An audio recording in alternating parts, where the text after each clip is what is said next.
Ringrazio, buonasera a tutti, a tutte le autorità e a tutti i gentili ospiti e grazie.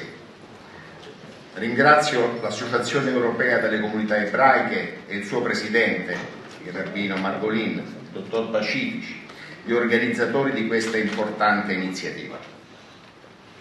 Sono molto felice di essere qui a Cracovia e ricevere questo importante riconoscimento in una terra, la Polonia, che ha vinto le sfide più dure poste dalla storia e ha superato i periodi più difficili grazie alla forza del suo popolo.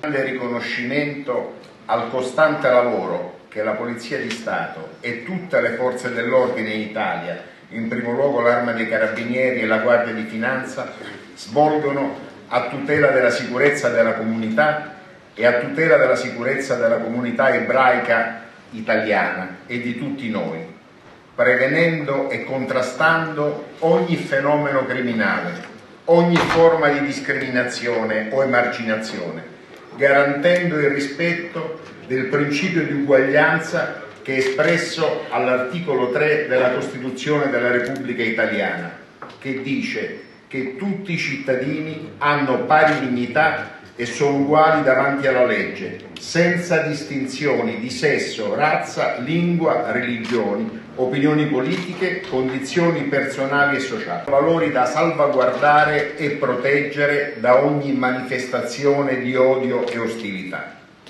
Nell'ambito del consolidato legame tra le forze di polizia e la comunità ebraica, continua a essere fondamentale il rapporto con gli apparati di sicurezza della comunità, con i quali abbiamo raggiunto importanti risultati investigativi, costruendo un modello di sicurezza moderno e resiliente. Per questo il Dipartimento di Pubblica Sicurezza ha istituito al suo interno un osservatorio per la sicurezza contro gli atti discriminatori ed ha adottato nel tempo incisive misure volte a monitorare e reprimere le manifestazioni dell'antisemitismo, risalendo attraverso investigazioni complesse all'identificazione di autori e ai promotori di condotte illecite, grazie anche a una efficiente azione di prevenzione e contrasto sul web.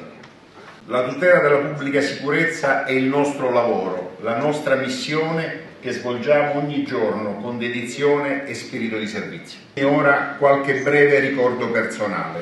Ho lavorato alla Questura di Roma, alla Digos, l'ufficio che si occupa di combattere il terrorismo e l'estremismo, per 21 anni, 6 mesi e 21 giorni e ho diretto questo ufficio per 10 anni. Ho lavorato lì dal 92 al 2013, anni difficili. Qui ho conosciuto tante persone straordinarie.